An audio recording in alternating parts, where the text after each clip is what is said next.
Well, Medicaid expansion bill is back in the legislature. The Revenue Committee passed the bill 8-5, one excuse Tuesday.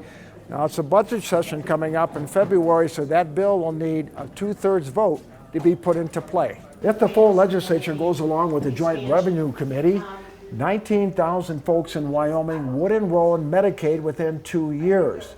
The cost for the first 2 years would be $154 million, with the feds picking up $136 million and the state $18 million.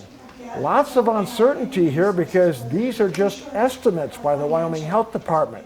But with Wyoming facing huge budget deficits and a fossil fuel recession, the money from the feds looks better than ever. We have real needs in Wyoming that weren't as acute a year ago, 2 years ago, 3 years ago. I think that the coal bankruptcies up in the Northeast have made people sit back and think a little bit differently about our economy, as well as the projections that we expect in the future.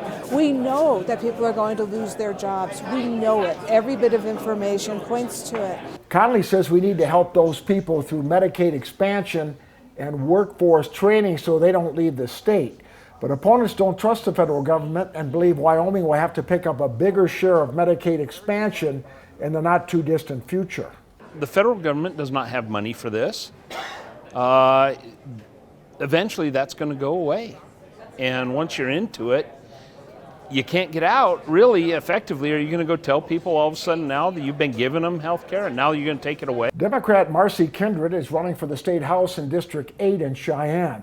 The mother of 4 boys says Medicaid has been a blessing to her and her family, and it's time to give a lift to others. I'm really lucky that I have a network of support of people who help me get out of that cycle of poverty. But what about the people that don't have that network of support, that don't have that help? We, as citizens, as Wyoming, have to care for our own. We have to be that support and turn back and pull them out. Lobbyist Bob Wharff says when his son was diagnosed with brain cancer, he had no health insurance and had to walk the trenches to get help without relying on the government. If we become dependent and relying upon the government to fulfill that, and it falls apart, there's no other safety net there. The full legislature has rejected all Medicaid expansion bills over the last few years. You'll recall the State House put its thumbs down to a Medicaid work requirement bill and a Medicaid study bill earlier this year. Robert Jiha, Cowboy State Daily.